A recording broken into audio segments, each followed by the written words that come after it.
Hello. मैं Diwakar Kumar Arya, biology classes Bhagalpur. आप लोग को आज ह्यूमन हेल्थ एंड डिजीज का नेक्स्ट वीडियो अपलोड कर रहा हूँ, जिसमें मैं इम्यूनिटी का दूसरा पार्ट एक्वायर्ड इम्यूनिटी के बारे में बताऊँगा। तो इसके पहले आप लोगों ने पढ़ा था इम्यूनिटी के टाइप्स, जिसमें मैंने 2 टाइप्स बताए थे। एक टाइप को हम लोगों ने ख़त्म किया, जिसमें था आपका इनेट इम्यूनिटी। क्या था? Innate immunity. दूसरा क्या था? Acquired immunity. तो आज हम लोग किसको स्टार्ट करेंगे? एक्वायर्ड इम्यूनिटी को।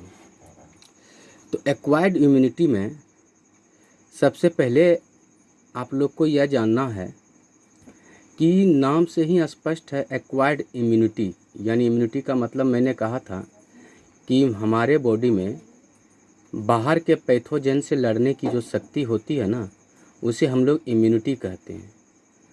अगर वह इम्यूनिटी जन्म के बाद मिलता हो तो उसे हम लोग क्या कहते हैं? Acquired immunity. तो हमने यहाँ पर मैंने यह लिखा है, the immunity which is obtained after the birth. After the birth मतलब जन्म के बाद, ठीक ना, कहता है। इसलिए इट इज़ स्पेसिफिक। स्पेसिफिक का मतलब यह है, यह किसी एक यानी बैक्टीरिया अगर मान लिया जाए, किसी एक प्रकार के बैक्टीरिया के लिए यह इम्यूनिटी प्राप्त हुआ है, तो वह उसी बैक्टीरिया के लिए क्या करेगा? इम्यूनिटी दर्शाएगा। दूसरे बैक्टीरिया के लिए या दूसरे वायरस के लिए इम्यूनिटी नहीं दर्शाएगा। इसीलिए स्पेसिफिक है। स्पेसिफिक का मतलब निश्चित, किसी एक के लिए, ठीक ना। और जबकि मैंने इसके पहले इनेट के बारे में बोला था, इट इज़ नॉन स्पेसिफिक। किसके बारे में बोला था? इनेट के बारे में, ठीक ना। यहाँ लेकिन हम लोग किसके बारे में बात कर रहे हैं? Acquired immunity.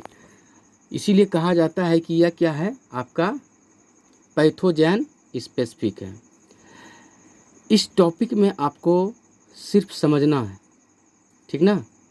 तो इसलिए अब आपको एक्वायर्ड इम्यूनिटी को डिटेल में बताने जा रहा हूँ कि एक्वायर्ड इम्यूनिटी जो है बेस्ड है ऑन मेमोरी। मेमोरी का मतलब है यादाश्त। It is based on memory. तो आप कहोगे मेमोरी क्या है? तो मैं सिंपल सा एक बात कहता हूँ, जैसे कि आप किसी आदमी से एक बार अगर मिले हैं, अगर कुछ साल के बाद भी उसको देखते हैं, तो उसको देखने के बाद आपका प्रतिक्रिया यह होता है कि हम आपको देखे हैं, या फिर हम लगता है कि आपको हमने कहीं देखा या आपसे मिला है। तो दैट इज़ क्या है? मेमोरी है। उसी तरह शरीर में कोई अगर बैक्टीरिया चला जाए, तो हमारे शरीर में उस बैक्टीरिया को मारने के लिए एंटीबॉडी बनते हैं, ठीक है। तो यह जो एंटीबॉडी बना हमारे शरीर में, तो वह बन कर के हमारे शरीर में रहा। फिर कभी 1 महीना, 2 महीना, 4 महीना के बाद वही बैक्टीरिया अगर आएगा, तो हमारा शरीर क्या करता है? मेमोरी मतलब उसको यादाश्त कर लेता है कि ये बैक्टीरिया पहले कभी आया था। तो वह क्या हुआ? मेमोरी हुआ। तो यही है कि एक्वायर्ड इम्यूनिटी जो है ना, ये बेस्ड है मेमोरी पे। तो आप यहाँ पर कुछ बात को समझने की कोशिश कीजिए कि कहता है कि जब कोई पैथोजन या बैक्टीरिया हो या कोई वायरस हो, ठीक है ना, जब कोई पैथोजन, ठीक है, हमारे शरीर में एंटर करता है, तो पहली बार जो हमारा शरीर में मतलब कि उस बैक्टीरिया से या पैथोजन से लड़ाई होती है, फाइट होता है, तो वह जो हमारा इम्यूनिटी है वह है प्राइमरी रिस्पॉन्स। मेरी बात को समझिए कि अगर आपको मेमोरी समझनी है तो पहली बात आप समझो कि मैंने क्या कहा था। कोई व्यक्ति अगर आपको कहीं मिलता है और वह व्यक्ति अगर कुछ घंटों के लिए ही मुलाकात हुआ हो उस व्यक्ति से, अगर फिर 5 साल के बाद उस व्यक्ति से मिलते हैं, तो आपका जो है, ठीक ना, उस यादाश्त में रहता है कि नहीं आपसे हमने कभी मिला है। चेहरा अगर थोड़ा बदलाव भी हो जाए तो आप कह देते हैं नहीं आपसे मैंने कहीं मिला है, उसी तरह यहाँ पर है कि जब पहली बार कोई पैथोजन हमारे शरीर में जाता है तो जो उससे इनकाउंटर करता है हमारा बॉडी, लड़ाई करता है पैथोजन से, तो that is a primary response. अब प्राइमरी रिस्पॉन्स क्या होता है, बहुत लो इंटेंसिटी का होता है, यानी स्लो होता है, यानी उस बैक्टीरिया को समझेगा हमारा बॉडी, फिर उसको मार गिराएगा, उसके विरुद्ध एंटीबॉडी बनेगा, तो ये लो इंटेंसिटी है, ठीक है। लेकिन सेकेंड जब इनकाउंटर होगा उससे, उसी बैक्टीरिया से, सेम पैथोजन से, तो मेमोरी पर याद रहा, तो यह क्या कहलाएगा, सेकेंडरी रिस्पॉन्स, ठीक है। और यह क्या होगा, हाई इंटेंसिटी, हाँ, यानी कि ये जो लड़ने का उस बैक्टीरिया से क्षमता होगा उसका क्या होगा, हाई इंटेंसिटी, और तेज़ी से लड़ेगा, क्योंकि उस बैक्टीरिया के खिलाफ जो है ना हमारे बॉडी में पहले बहुत कुछ तैयारी हो चुका है, ठीक है। फिर से मैं थोड़ा सा रफ कर दे रहा हूँ, ऐसे आप नहीं समझ पाओगे, थोड़ा समझना होगा इसमें कि मान लिया जाए कि हमारे शरीर में ये हम लोग का बॉडी है, ठीक है, हम लोग का बॉडी है, ठीक है। हमारे बॉडी में किसी प्रकार खाना के जरिए हमारे शरीर में कोई बैक्टीरिया गया, ठीक है, बैक्टीरिया गया, माना कि ये बैक्टीरिया कोई था, एंटर किया, इस बैक्टीरिया में जैसे अंदर गया बॉडी के अंदर, तो इसके विरुद्ध क्या होता है, हमारा शरीर में जो इम्यून सिस्टम है, मैंने बोला था कि बहुत तरह का सिस्टम होता है हमारे बॉडी में, तो इम्यून सिस्टम जो है ना इस बैक्टीरिया को मारने के लिए पूरा तैयारी करता है। तो यह स्लो होता है, यह प्राइमरी रिस्पॉन्स ही है, मगर इसको समझेगा बैक्टीरिया को, फिर इसके विरुद्ध एंटीबॉडी बनाएगा, फिर इसको मारेगा या कोई सेल इसको निगलेगा, ठीक ना। तो कहता है ये क्या कहलाता है, प्राइमरी रिस्पॉन्स, ठीक है। ये प्राइमरी रिस्पॉन्स क्या होता है, स्लो होता है, इसलिए स्लो होता है क्योंकि, ठीक ना, क्योंकि यह क्या होता है, पहले इसको पहचानेगा बैक्टीरिया को, फिर इसे मारेगा।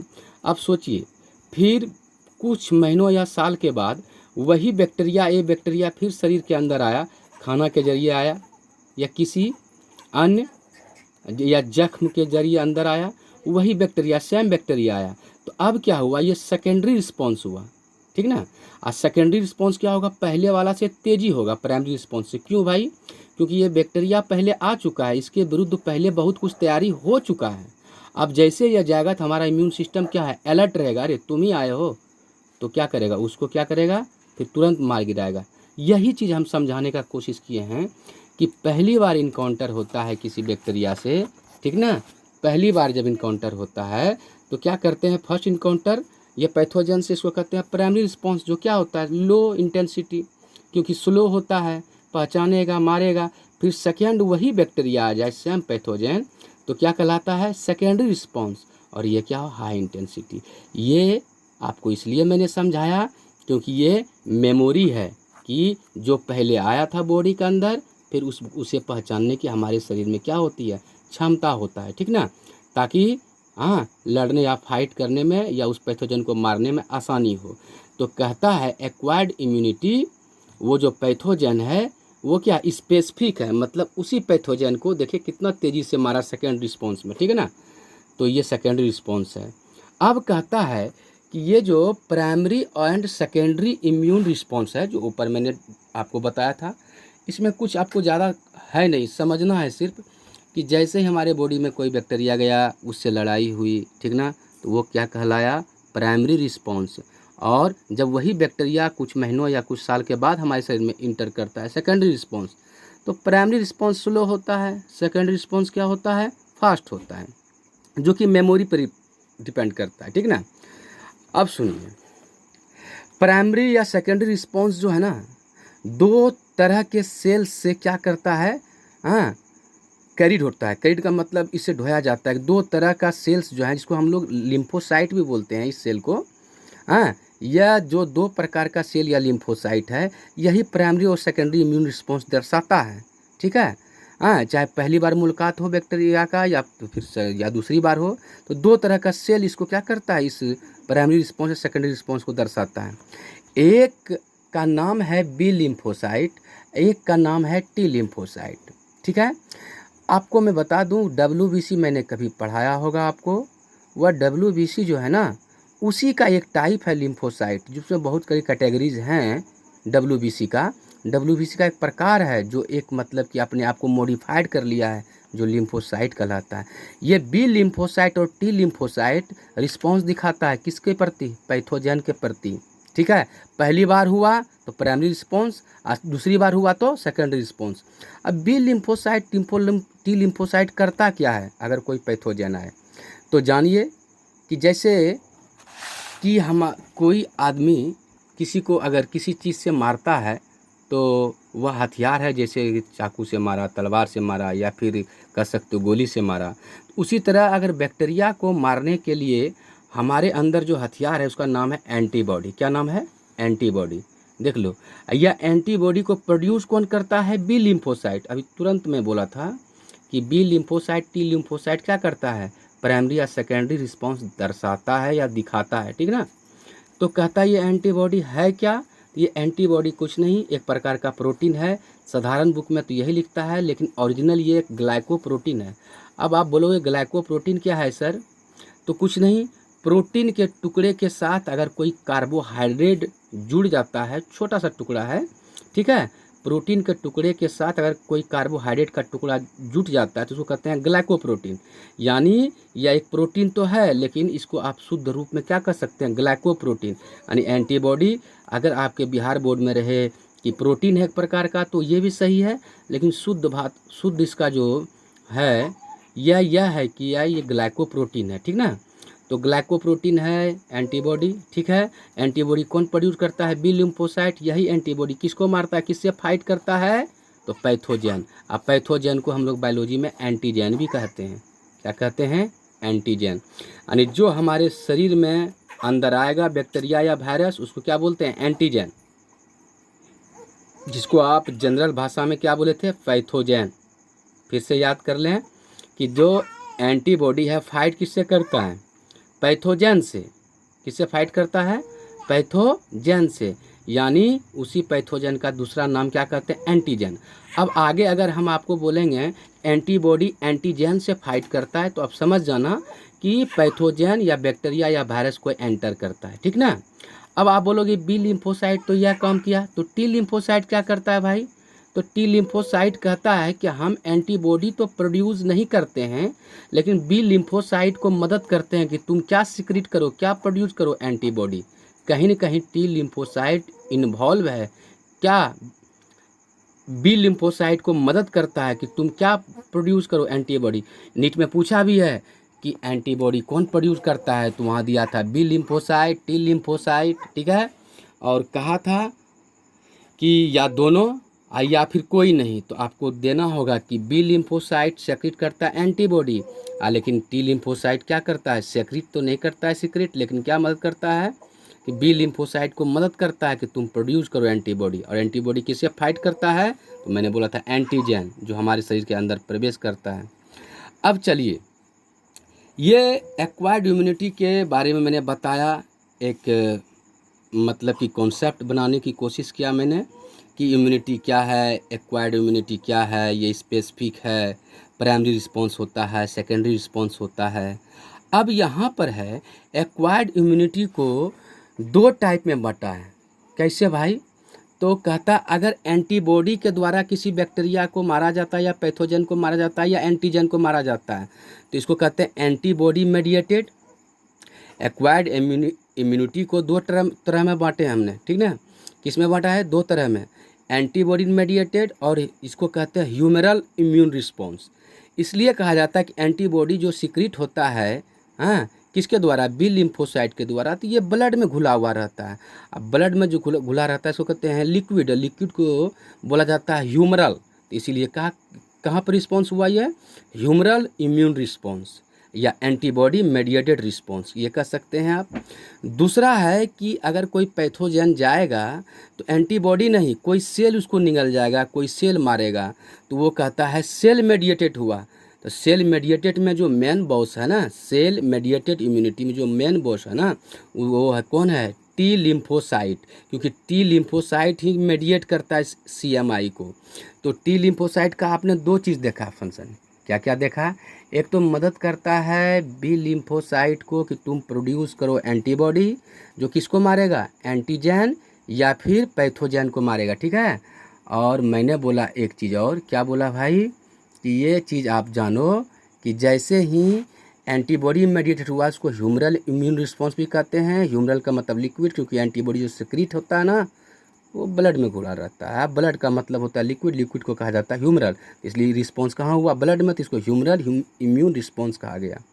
और दूसरा जो है, अगर कोई बैक्टीरिया या पैथोजन गया तो वो कहता है कि एंटीबॉडी नहीं, उसको कोई सेल उसको मेडिएट करेगा, कोई सेल इन्वॉल्व होगा मारने में, तो उसको कहते हैं सेल मेडिएटेड इम्यूनिटी। इसको कहते हैं टी लिम्फोसाइट मेडिएटेड।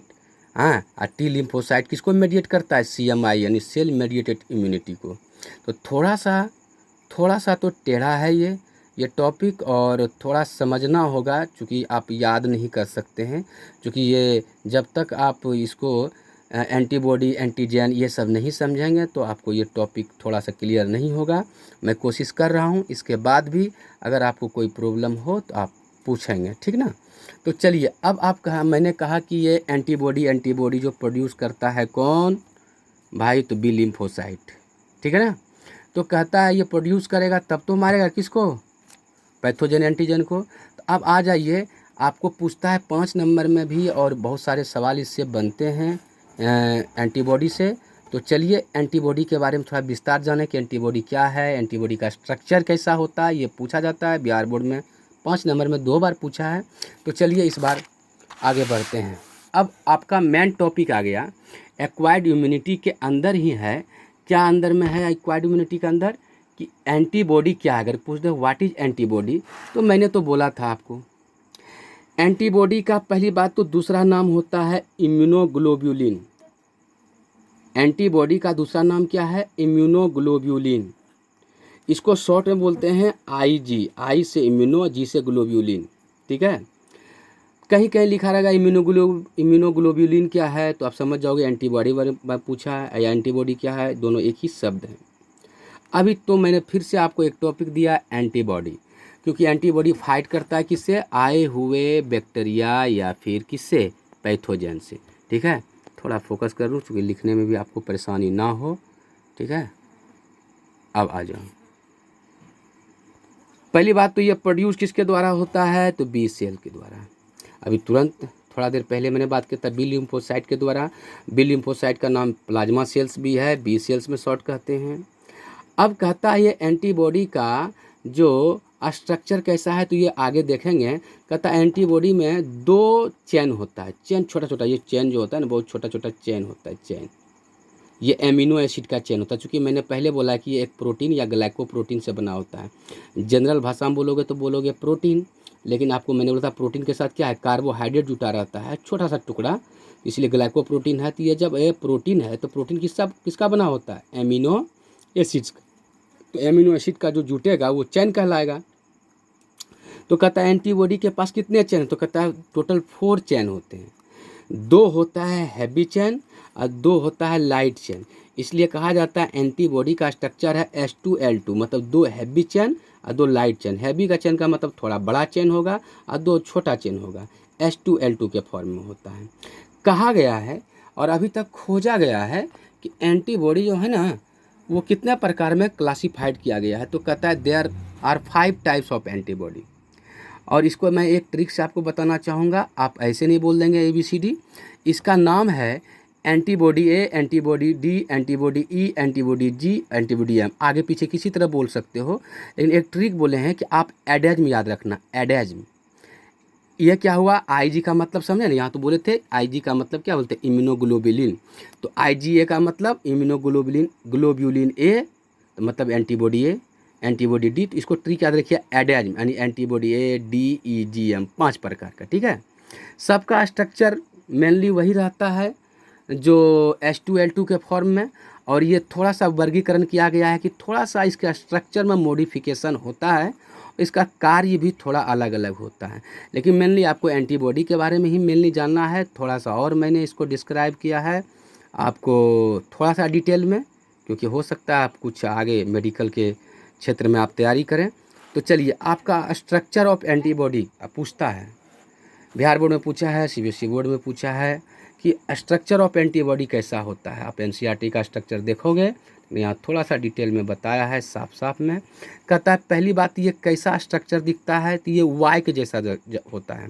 वाई तो आप जानते हो कैसा होता है, कि वाई तो आपका लेटर में आपका, फिर से मैं रफ करूँगा, 2 बार रफ करूँगा, वाई ऐसा सिंपल वाई, ABCD में वाई, तो वाई के जैसा लुक लाइक। तो इसमें क्या होता है, चेन कितने चेन, तो 2 चेन होते हैं टोटल, 4 पॉलीपेप्टाइड चेन होते हैं, यानी 4 चेन, 2 भारी यानी 2 हैवी और 2 हल्का, ठीक है, 2 तो लाइट। तो यहाँ क्या हो गया बोले तो ये 4 पॉलीपेप्टाइड चेन होता है H2L2। और कहा जाता है कि एंटीबॉडी का जो वेट होता है लगभग 150 किलो डाल्टन, के मतलब किलो होता है 150, के मतलब कितना सुनना, 1000 से गुना कर देंगे, डी मतलब डाल्टन, ठीक है। तो कितना हुआ 150, इतना डाल्टन हो गया, ठीक है। तो आप याद रखोगे, शॉर्ट में बोलेंगे 150 kD, ठीक है।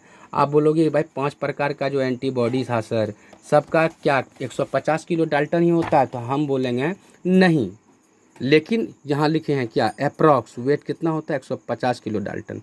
5 प्रकार के जो हैं सबका, आप बहुत हायर क्लास में पढ़ोगे, सबका अलग अलग होता है, लेकिन एवरेज माना गया है 150 डाल्टन, ठीक है, किलो डाल्टन, 150 किलो डाल्टन। के का मतलब 1000 से गुना होता है।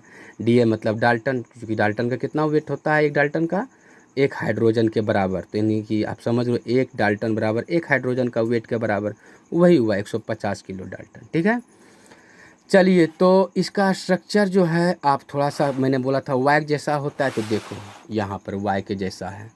तो बोलोगे क्या है ये सर, तो थोड़ा सा पेचीदा है, पहले मैंने बनाया है, इसलिए आपको परेशानी नहीं होना चाहिए। मैं यहाँ पर रफ भी करूँगा, क्योंकि आप समझो कैसे बना पाओगे। तो एक चेन यहाँ पर है, देखो ये हैवी चेन, बड़ा ऐसा थोड़ा मोटा करके बनाया है, यहाँ से यहाँ तक एक चेन, ये ब्लू वाला यहाँ पर से 2 चेन हुआ, यहाँ पर एक, यहाँ तो कितना हुआ टोटल, 4 चेन बोला था ना। 4 चेन जब बोला था यानी 4 चेन, तो ये वाला जो बड़ा वाला चेन है थोड़ा मोटा कर दिया है, तो 2 लाइन दे करके मोटा कर दिया है, ठीक है।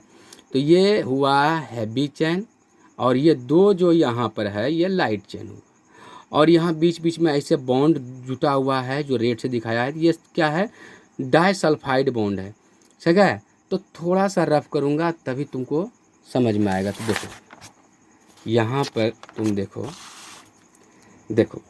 एक चेन मैंने ऐसे बनाया है, वाई के जैसा ही था स्ट्रक्चर, ऐसा थोड़ा सा मैंने क्या किया, इसको ऐसा कर दिया मोटा, ठीक है। यहाँ पर भी मैंने क्या कर दिया मोटा, और इसको क्या कर दिया लास्ट यहाँ तक ला दिया, ठीक है, यहाँ वाई के जैसा यहाँ तक, ठीक है। तो ये चेन जो है ये हुआ क्या, 2 हैवी चेन। यहाँ पर C लिखा रहेगा, तो इसका मतलब क्या समझना, C मतलब COOS समझना। क्योंकि जब भी कोई चेन बनता है या प्रोटीन होता है, एक तरफ COOH होता है, दूसरे तरफ जो एंडिंग होता है NH2, इसको शॉर्ट में N भी लिखते हैं, N। एक तरफ यहाँ पर क्या हुआ N टर्मिनल, और दूसरी तरफ क्या हुआ COS टर्मिनल। अब ये टर्मिनल जो होता है बीच बीच में ऐसा बंधन से जुटा रहता है, इसको कहते हैं डाइसल्फाइड बॉन्ड। ऐसे देखो ऐसा रहेगा, ऐसा डाइसल्फाइड बॉन्ड से जुटा रहता है, चूँकि ये जुटा रहेगा। फिर इसके बगल में आपका क्या है, 2 लाइट चेन को मैंने ऐसे ऐसे कर दिया होगा, ठीक है, ये लाइट चेन, तो ये लाइट चेन भी इससे जुटा हुआ रहता है, ऐसे किससे, डाइसल्फाइड बॉन्ड से। तो ऐसे करके हम सिंपल दिखाए होंगे, ऐसे एनसीईआरटी भी ऐसे दिखाया होगा। इसका मतलब हुआ यहाँ S है और यहाँ S है, ठीक है। तो और यहाँ बीच में, ठीक है, यहाँ पर ये भी N होगा, यहाँ भी C, चूँकि एक छोर रहता है कोई भी चेन का C, एक तरफ N, C मतलब कार्बन COH, ठीक है, यहाँ NH2, ठीक है। उसी तरह यहाँ भी होगा COH NH2, सिर्फ लिख के भाग जाता है लोग N और C। चूँकि कोई भी प्रोटीन बनता है तो एमिनो एसिड से बनता है, तो एमिनो एसिड का जो एक टुकड़ा एक छोर का होता है वो COOH रह जाता है, दूसरा टुकड़ा NH2 रह जाता है अंत में, ठीक ना। तो जानो ये कितना चेन हुआ, 1 2 3 4 4 चेन हुआ। लेकिन एक दूसरे से किससे जुड़ा हुआ रहता है, कौन बंधन से, डाइसल्फाइड बॉन्ड। डाइसल्फाइड बॉन्ड क्या होता है, इस दोनों के बीच में हो सकता है, अपने में भी हो सकता है, ऐसे भी होता है, ऐसे भी, ठीक है। तो यहाँ पर हमने क्या किया होगा, ऐसे करके डॉट डॉट करके दिखाया होगा, चूँकि S नहीं भी लिखते हैं तो वो हुआ क्या, सल्फाइड बॉन्ड से, ठीक है। अब यहाँ पर समझना यह है कि 2 हैवी चेन हुआ, 2 लाइट चेन हुआ, और दोनों का जो आधा आधा भाग होता है ना, ऐसे ऐसे करके, हाँ, हैवी चेन या लाइट चेन का, इधर वाला कहलाता है कांस्टेंट। इधर जितना भी है कांस्टेंट का मतलब कभी बदलेगा नहीं, ये कभी भी किसी भी, क्योंकि हमने 5 प्रकार का एंटीबॉडी बनाया था, पढ़ा था ना, एडेज्म, ADGEM, ठीक है, सब में ये कांस्टेंट होता है, ये कभी भी चेंज नहीं करेगा इधर। और जो इधर सादा पार्ट छोड़ा है इधर, ये होता है वेरिएबल, यहाँ से यहाँ, ठीक है, ये परिवर्तित हो सकता है, यानी कि 5 में जो है किसी में थोड़ा थोड़ा चेंजेज करता है, इसलिए चेंज करता है कि जैसा हमारे शरीर में पैथोजन आएगा, यानी कि एंटीजन आएगा, वैसा ही ये अपना निर्माण कर लेगा। चूँकि इसको फाइट किसको, एंटीबॉडी किससे करना है, एंटीजन से, तो एंटीजन जैसा आता है इसमें अपना बदलाव करता है। तो यहाँ पर मैंने ऐसे ऐसे दिखाया होगा वहाँ, इसका मतलब है कि ये बदलाव जो करता है, बदलाव में कहीं न कहीं छोटा ऐसा एंटीजन बंधने का जगह है। एंटीजन मतलब बाहर से जो पैथोजन आते हैं, ठीक ना, तो इसको कहते हैं एंटीजन बाइंडिंग साइट। बाइंडिंग मतलब एंटीजन यहीं पर आके बंधेगा, जब बंधेगा तभी फाइट करेगा। सिंपल ऐसा समझो ना कि ताला और चाबी जो है ना, ताला हर एक चाबी से नहीं खुलता है, ठीक है, उसी तरह हर एंटीजन यहाँ जा कर के नहीं बैठेगा। हाँ, इसके लिए अगर कोई मान लीजिए ए एंटीजन आया तो यहाँ ए एंटीजन बैठा, तो फिर दूसरा अगर एंटीबॉडी होगा तो वहाँ पर बी एंटीजन बैठेगा, तो बी उसका बदलाव वैसा हो जाएगा, ठीक ना।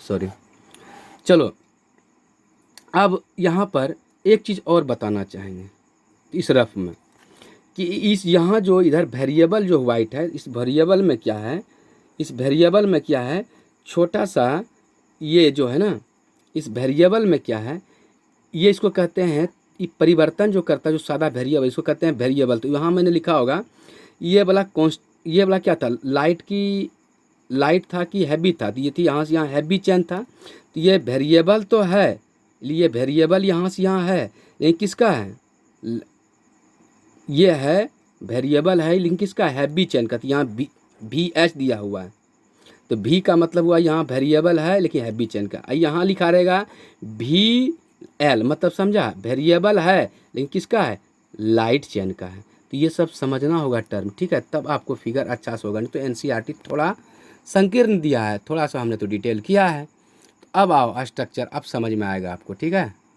तो अब आ जाओ रफ करने के बाद, फिर से मैं देख लेता हूँ। यहाँ पर मैंने स्पष्ट बनाया है, एक चैन देख लो, यहाँ ये 2 चैन, यहाँ 3 चैन, 4 चैन, ठीक है। 4 चैन में मैंने क्या किया है, देखो ये हुआ हैवी, यहाँ से यहाँ बड़ा से यहाँ हैवी चैन और 2 लाइट, और मैंने हैवी का उधर वाला कलर कर दिया है ब्लैक से। तो मैंने क्या बोला था, ये जो ब्लैक से किया वो वेरिएबल है, तो यहाँ से यहाँ देखो वेरिएबल दिखाया है ना, यहाँ से छोटा टुकड़ा, तो वेरिएबल। अब बाकी बात इधर यहाँ से यहाँ तक ये सब क्या है, टोटल जितना सादा है कांस्टेंट है यहाँ पर, मतलब ये चेंज हर एक एंटीबॉडी में नहीं होता है, लेकिन अलग अलग एंटीबॉडी में ये चेंज करता है। उसमें भी वेरिएबल रीजन में यहाँ मैंने दांत की तरह बनाया है, यहाँ भी दांत की तरह, किसको बोले थे, कौन बैठता है यहाँ पर, एंटीजन बाइंडिंग साइट। ये मतलब इस एरिया में एंटीजन बाइंडिंग साइट है। और एन का मतलब क्या था, NH2 एन टर्मिनल, और सी का मतलब समझते हो, तो इसमें भी एन टर्मिनल होगा, इसमें भी सी टर्मिनल होगा। अब बीच बीच में मैंने क्या दिखाया है, कहीं डॉट डॉट 2 दिखाया है, यानी यहाँ भी S है, ये भी S है, ये S है डाइसल्फाइड बॉन्ड, यहाँ S है, ये दोनों के बीच में देखो एक S, ये एक S डाइसल्फाइड बॉन्ड, यहाँ पे मैंने स्पष्ट किया है। और ये दोनों हैवी चेन जुटा हुआ है यहाँ पर, ये लाइट और हैवी चेन को जोड़ा है। तो डाइसल्फाइड बॉन्ड क्या करता है, एक चेन को दूसरे चेन से जोड़ता है या अपने चेन में एक दूसरे से जुड़ा हुआ रहता है, ठीक है। इसी तरह एंटीबॉडी पूरा होता है। यह हुआ एंटीजन बाइंडिंग साइट यहीं पे। और कहता है जहाँ पर ये जो वाई शेप का ऐसा हुआ, इसको कहते हैं ये हिंज रीजन, मतलब कब्जा। जैसे जो आपका जो फाटक लगता है घर में, दरवाजा में ना फाटक लगता है ना, हाँ, तो वो क्या है, दरवाज़ा जो है ना, हाँ, वहाँ पर जहाँ पे मुड़ता है उसको कहते हैं हिंज रीजन, कवच जहाँ रहता है। उसी तरह यहाँ पर कवच रहता है, लेकिन यहाँ पर ये दूसरे से जुटा हुआ है, किससे, डाइसल्फाइड बॉन्ड से। तो समझिए यहाँ से कितना लाइट चेन हुआ, 1 light chain, 2 light chain, 2 heavy chain, 2 heavy chain, एक दूसरे से किससे जुटा हुआ है, डाइसल्फाइड बॉन्ड से। और जहाँ पे वेरिएबल रीजन है उसी में थोड़ा परिवर्तित रूप है, जिस पर कौन बैठता है, एंटीजन बाइंडिंग साइट, मतलब एंटीजन बैठता है, कौन, पैथोजन बैक्टीरिया, जिसको मारना है, तब ना एंटीबॉडी एंटीजन को मारता है, यानी पैथोजन को मारता है। और कहता है ये डाइसल्फाइड बॉन्ड है, ये तो मैंने बताया दिया। तो डॉट डॉट से भी देंगे दो तो समझना डाइसल्फाइड बॉन्ड है, ठीक है।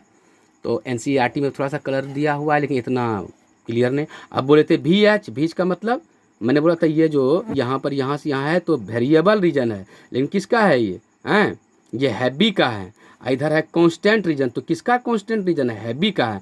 उसी तरह ये क्या है, वेरिएबल है लेकिन लाइट का है। ये क्या कांस्टेंट है लेकिन किसका है, ये है लाइट चेन का कांस्टेंट। समझ में आया। तो ये आपका क्लियर फिगर है, इस फिगर को आप बनाओगे। इसी फिगर को बनाने में आपको 5 नंबर भी दिया जाता है।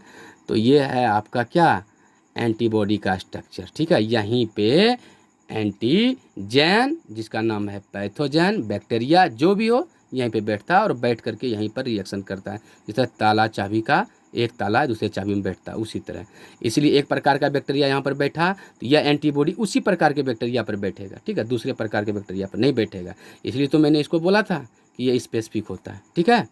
तो यहाँ तक अब एंटीजन, स्ट्रक्चर ऑफ एंटीबॉडी ये डिटेल में था। अब कहता है जिस तरह ताला और चाबी जब एक दूसरे में फिट बैठता है तो उसका एक कॉम्बिनेशन होता है, उसी तरह यहाँ पे कहा जाता है कि बाइंडिंग ऑफ एंटीजन। ये जो एंटीजन यानी कोई बैक्टीरिया, कोई पैथोजन, कोई वायरस यहाँ बाइंड करेगा किसके, एंटीबॉडी के एंटीजन बाइंडिंग साइट पर। एंटीजन बाइंडिंग साइट है यहाँ पे, वहाँ पर बैठेगा। इसको कहते हैं हम लोग बायोलॉजी की भाषा में एग्लूटिनेशन। क्या बोलते हैं, एग्लूटिनेशन, यानी binding of antigen to antibody. Antibody से बैठेगा लेकिन कहाँ पर, एट एंटीजन बाइंडिंग साइट। यहाँ पर ये पूरा एंटीबॉडी है, कोई एंटीजन आएगा यहीं पर बैठेगा और कहीं पर नहीं बैठता इधर उधर, ठीक है। तो इसको कहते हैं क्या, इस प्रोसेस को, कि binding of antigen to antibody at antigen binding site. तो ये आपके सिलेबस से थोड़ा बियॉन्ड था, लेकिन थोड़ा सा और बियॉन्ड जाएंगे हम, इसलिए और थोड़ा सा फर्दर डिटेल में जाएंगे कि आपको समझने में कोई दिक्कत नहीं हो।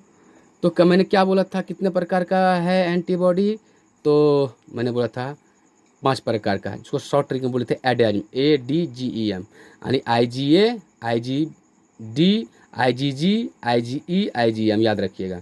इसका क्या प्रॉपर्टीज है और बहुत सारा डिटेल में पढ़ना पड़ता है आगे आपको, बहुत ज़्यादा, लेकिन उतना तो आपको नहीं है। एक तो मैं आपको थोड़ा सा डिटेल बता रहा हूँ और थोड़ा सा मैं नीट के लिए जा रहा हूँ, ठीक है। थोड़ा सा आपको विस्तृत रूप में आपको मिले जानकारी। तो यहाँ पर जो है आपको एक चीज़ जानना होगा कि कुछ कुछ जो है ना, नीट थोड़ा थोड़ा आगे बढ़ जाता है, इसका प्रॉपर्टीज पूछ देता है कि एंटीबॉडी ए का क्या प्रॉपर्टीज है, एंटीबॉडी डी किससे फाइट करता है। ये सब तो एंटीबॉडी है, सब तो एंटीजन से ही फाइट करता है, यानी पैथोजन बैक्टीरिया। पैथोजन बैक्टीरिया के दूसरा नाम क्या करते हैं, एंटीजन, क्योंकि हमारे बॉडी में जो भी बाहर से बाहरी चीज़ एंटर करता है ना, उसको हम लोग एंटीजन कहते हैं। तो कहता है सबका तो कम है फाइट करना ही, लेकिन थोड़ा थोड़ा अंतर है, उसके स्ट्रक्चर में अंतर है, उसके फंक्शन में अंतर है। तो थोड़ा सा डिटेल मैंने दिया है 2-4 पॉइंट कि भविष्य में अगर नीट में पूछ दे या आगे पूछ दे तो थोड़ा क्या क्या ये स्ट्रक्चर को मैंने बता दिया। ये शॉर्ट में मैंने बनाया कि पूरा आपका डायग्राम जो ऊपर में बताया था उसी पे आधारित है। इसका स्ट्रक्चर थोड़ा सा डिटेल, सबका स्ट्रक्चर तो ऐसा ही होता है, बस समझिए। ये जो स्ट्रक्चर है ये मोनोमर है। मोनोमर का मतलब समझा, एक हुआ। अगर ऐसा 2 गो रहेगा तो उसको क्या कहेंगे, डायमर। अगर ऐसा 3 गो रहेगा तो क्या कहेंगे, ट्राइमर, यानी एक हुआ ये मोनोमर। तो वही जानना है कि स्ट्रक्चर किसी का मोनोमर होता है कि कहीं डायमर होता है, किसी का पेंटामर होता है। तो जनरली मोनोमर ही होता है, यानी एक ही ऐसा होता है एंटीबॉडी। तो यही पर मैंने कुछ कुछ पॉइंट को नोट आउट किया है, थोड़ा सा देख लो यहाँ पर। चलो, प्रॉपर्टी लिखा है कि ए का, एंटीबॉडी ए का क्या प्रॉपर्टी है। प्रॉपर्टी में पहला स्ट्रक्चर कैसा है तो कहता है डायमर। डायमर मतलब समझा, ऐसा ऐसा 2 जुटा रहता है, एक इधर से एक पीछे से ऐसा हुआ है। यानी कि आपको मैं स्ट्रक्चर कर दूं कि ऐसा, एक तो ऐसा रहता ही है, एक जो होता है ना आपका ऐसा होता है, यानी ऐसा, और बीच में ऐसे। फिर ये दोनों क्या है, डाइसल्फाइड बॉन्ड से क्या जुड़ा रहता है, क्या हुआ है, मोनोमर हुआ डायमर। डायमर चूँकि एक ऊपर हुआ एक इधर, और अकेला रहता है ऐसा, बचा जो ऊपर बताए थे, अकेला ऐसा रहता, इसको क्या बोलते हैं, मोनोमर। तो कहता है कि ये क्या है, एंटीबॉडी ए डायमर है, यानी 2 है। और डी भी क्या होता है, सुनिए। तो डी जो होता है ना आपका, डी होता है आपका मोनोमर। और ये भी जी भी होता है, IgG, यानी ये एंटीबॉडी। जी जो होता है ये मोनोमर है, ये भी मोनोमर है। लेकिन 5 जो है ना, ये एम्स में एक बार पूछा था, अब तो एम्स में पता नहीं, एक बार एम्स में या जिपमर में पूछा है, कहीं कोई लड़का पूछा था, हमको याद नहीं आ रहा है किसमें पूछा था। अब तो जिपमर या एम्स शायद नहीं होता है। और एक बार नेट का एग्ज़ाम जो होता है MSc लेवल पर, जिसे लेक्चरर में पूछा जाता है, लेक्चरर बनने के लिए जो नेट का एग्ज़ाम होता है उसमें पूछा है कि क्या होता है। एक ही बंदा ये है, कौन, एंटीबॉडी M, जिसका नाम है IgM, वो पेंटामर होता है, यानी कि ऐसा ऐसा क्या ठो रहेगा जुटा हुआ आपस में, 5 ठो। तो इसका मतलब है जो अकेला रहेगा वो कम वेट का रहेगा, तो ये कम क्या होता है, सॉरी थोड़ा बड़ा हो गया, बहुत बड़ा हो गया। हाँ, अब फोकस करते हैं, ठीक है। हाँ, अब फोकस करते हैं। तो क्या मैंने बोला, ये स्ट्रक्चर, ये डायमर है, ये मोनोमर। मोनोमर परसेंटेज के हिसाब से देखा जाए तो ये 10 से 15% हमारे बॉडी में रहता है। डी बहुत कम, 0.2% ही है। सबसे ज़्यादा अगर हमारे शरीर में है तो IgG है, यानी एंटीबॉडी जी है, जिसका 80% या उससे अधिक रहता है। ये तो बहुत कम रहता है ई, ये 0.002% ही मात्र रहता है सब टोटल एंटीबॉडी में। ये भी 5 से 10% रहता है। परसेंटेज भी कभी कभी पूछता है, अगर ऐसे पूछा गया आपका नीट में कि सबसे अधिक कौन एंटीबॉडी हमारे शरीर में रहता है, तो क्या कहेंगे, IgG। हाँ, प्लेसेंटा क्रॉस करता है कि नहीं, तो याद रखिए प्लेसेंटा क्रॉस करके ये सवाल ही पूछा है। एक ही बंदा है जो प्लेसेंटा क्रॉस करता है। प्लेसेंटा का मतलब बोले थे, जब कोई बच्चे मतलब कि गर्भ में रहता है तो माँ और बच्चे के बीच एक पाइप जुड़ा रहता है, ताकि माँ जो है और बच्चे के बीच में जो है ना फूड वगैरह या ब्लड वगैरह एक दूसरे में क्या करे, जाए, मतलब पहुँचाने का काम करे। तो वो जो पहुँचाने का काम करता है उसका नाम क्या है, प्लेसेंटा। तो प्लेसेंटा को क्रॉस हर चीज़ नहीं करता है, क्योंकि बच्चे में माँ के द्वारा जो जाता है ब्लड के द्वारा, ब्लड ले जाता है ढो करके, ग्लूकोज हुआ, फ्रुक्टोज हुआ, या फिर एमिनो एसिड या अन्य चीज़, तो हर चीज़ क्रॉस नहीं करता है। तो कुछ कुछ ऐसे बड़ा मोलिकुल है जो, या कोई मोलिकुल है जो क्रॉस नहीं करता है, जिसमें क्या है सभी क्रॉस कर सकता है, ठीक है। सब सब नहीं क्रॉस कर सकता है, सिर्फ एक ही बंदा क्रॉस करेगा, कौन, प्लेसेंटा को। अगर दिक्कत है तो एक बार फिर से रफ कर देते हैं आपको। चलिए यहाँ पर ये अगर मदर है और मदर का बॉडी है, ये मदर के उम्ब में बच्चे हैं, ठीक है।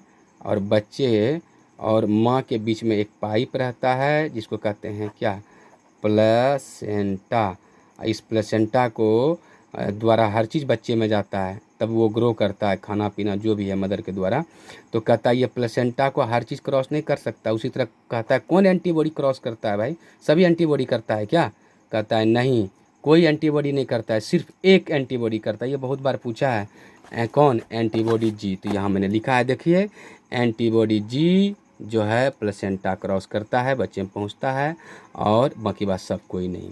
फंक्शन में सबका फंक्शन एक ही है। क्या फंक्शन है भाई, कि कोई एंटीजन जाएगा, ठीक है, और किसको मारेगा, कोई एंटीजन आएगा उसको क्या करेगा, उसको मारेगा एंटीबॉडी। तो सबका फंक्शन वही है कि कुछ कुछ है, जैसे यहाँ लिख सकते हैं एंटीजन फाइट करता है क्या, एंटीबॉडी बैक्टीरिया को मारता है या किसी अन्य को। यहाँ पर मैंने नहीं लिखा, लेकिन कुछ कुछ चीज़ का देखिए फंक्शन उतना डिटेल में नहीं पता, जैसे एंटीबॉडी डी का नॉट नोन कहता है, इसका एग्जैक्ट फंक्शन नहीं पता है।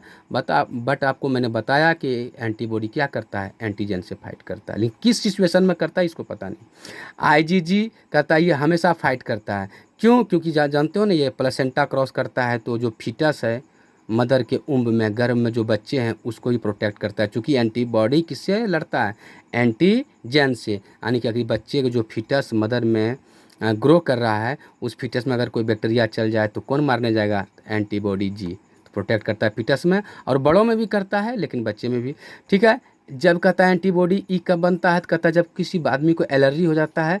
एलर्जी जब होता है तो उस एलर्जी जो है ना, एलर्जी करने वाला जो कारक होता है, फैक्टर होता है, उसको मारने के लिए कौन पैदा लेता है, एंटीबॉडी ई। तो वही हुआ, बाहर से गया वो एलर्जी का किया, जिसको हम लोग एलर्जन भी कहते हैं, ठीक है। कोई बाहर से अगर कभी गया बॉडी में और एलर्जी पैदा किया तो क्या कहलाता है, एलर्जन। एलर्जन से फाइट कौन करता है, एंटीबॉडी ई।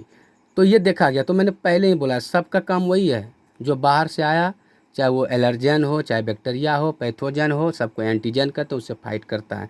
ये थोड़ा थोड़ा स्पेसिफिक फंक्शन कभी पूछ देता है कि एलर्जी के समय कौन प्रोड्यूस होता है, कौन एंटीबॉडी, EADGEM, तो ई, ठीक ना। और एम भी क्या करता है, जनरल वही फाइट करता है हमारे शरीर में हर जगह जो है प्लस ये जो हर जगह जो है बैक्टीरिया वक्टीरिया अगर घूम रहा हो तो एम ये भी मारने को प्रयास करता है, ए भी मारने का प्रयास करता है। लेकिन सिचुएशन है कब कहाँ प्रोड्यूस होता है, तो एलर्जी के समय ये होता है ज़्यादा, ठीक है, जहाँ पे एलर्जी से बंदे को हो। और जनरल सबका फंक्शन वही है बाबू कि यह बाहर से आए हुए एंटीजन हो, बैक्टीरिया हो, वायरस हो, सबको एंटीजन ही कहते हैं हम लोग, तो उसको मारने का प्रयास करता है और मारता है। तो एंटीबॉडी क्या करता है, एंटीजन को टारगेट बनाता है। एंटीजन क्या है, तो जो शरीर के क्या अंदर प्रवेश करता है वो एंटीजन कहलाता है। तो यही फाइट है जो एक्वायर्ड इम्यूनिटी में बताया कि एक्वायर्ड इम्यूनिटी में क्या होता है कि हमारा जैसे जैसे सिचुएशन जो है ना, बॉडी जो है जैसे जैसे वातावरण में अडेप्ट करता है वैसे वैसे हम लोग को एक्वायर्ड इम्यूनिटी बढ़ता है। तो एक्वायर्ड इम्यूनिटी कब होता है, जन्म के बाद, ठीक ना। तो आज हमने आपको क्या बताया, एक्वायर्ड इम्यूनिटी के बारे में बताया, एक्वायर्ड इम्यूनिटी कैसे होता है, कितने प्रकार से होता है, और एंटीबॉडी क्या है, एंटीबॉडी एंटीजन को मारता है, एंटीबॉडी का स्ट्रक्चर, टाइप्स ऑफ एंटीबॉडी और थोड़ा सा टाइप्स ऑफ एंटीबॉडी का प्रॉपर्टी। तो यहाँ तक आप थोड़ा सा आज मतलब वीडियो बड़ा बन गया। ऐसे तो घंटों का वीडियो नहीं है, 1 घंटा के अंदर का ही है, लेकिन मैंने बहुत सारा डिटेल में कोशिश किया, चूँकि पहले से बनाया हुआ नोट्स था, बनाया मैंने पॉइंट्स करके मैंने पॉइंट एक एक करके डील किया, तो पॉइंट्स थोड़ा ज़्यादा हैं तो लिखा हुआ था, इसलिए 1 दिन में ही हो गया आपको। और आप इसको प्रयास करके पढ़ेंगे, जो बंदा को समझ में नहीं आएगा, जिस बंदे को, वो फ़ोन करना। तब तक के लिए आप पढ़िए इसे, स्वस्थ रहिए और अच्छे से रहिए। Good night.